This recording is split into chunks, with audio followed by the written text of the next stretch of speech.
Good evening. Thanks for joining us. I'm Joey Chen. We begin with Iraq in turmoil as the president steps up the U.S. role in trying to stabilize the country. Mr. Obama at pains to assure Congress he will seek its counsel and that American forces won't be sent back into combat as he announces some inching forward of the U.S. presence there. The president will send 300 military advisors to help train Iraqi security forces. Navy fighter jets and unmanned drones will fly surveillance missions. And the president is sending Secretary of State John Kerry into the region for talks about resolving the crisis. Meantime, the pressure on Iraq's prime minister to step aside grows. America Tonight's Sheila McVicker begins our reporting on Iraq in turmoil. Right now is a moment where the fate of Iraq hangs in the balance. After meeting with national security advisors under pressure to act, President Obama clarified what the U.S. will and will not do in Iraq. There will be boots on the ground, 300 special forces, not as combat troops, but advisors. American combat troops are not going to be fighting in Iraq again. U.S. pilots are now flying reconnaissance missions over Iraq. Heavily armed F-18s launching from the deck of the aircraft carrier George H.W. Bush, ordered into the Arabian Gulf by the president earlier this week. The intelligence gathered on these flights will be shared, an effort to, quote, bring the fight to what the president called terrorists. But there is widespread agreement that military force alone will not stop sectarian conflict spreading, and that Iraq's political system and leaders need a fix, and fast. Right now, at least, there is deep divisions between Sunni, Shia, and Kurdish leaders.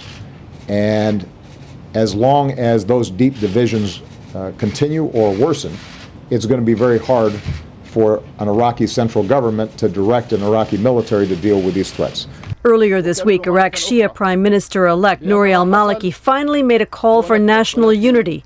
At his side, a senior Sunni leader who pointedly did not speak to him and turned and walked away.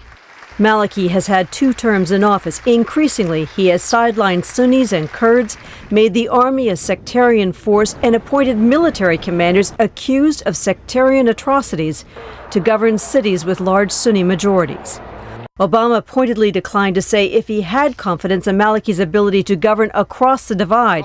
And as for Iran, a key Maliki ally, our view is that Iran can play a constructive role if it is helping to send the same message to the Iraqi government that we're sending, which is that Iraqi only holds together if it's inclusive.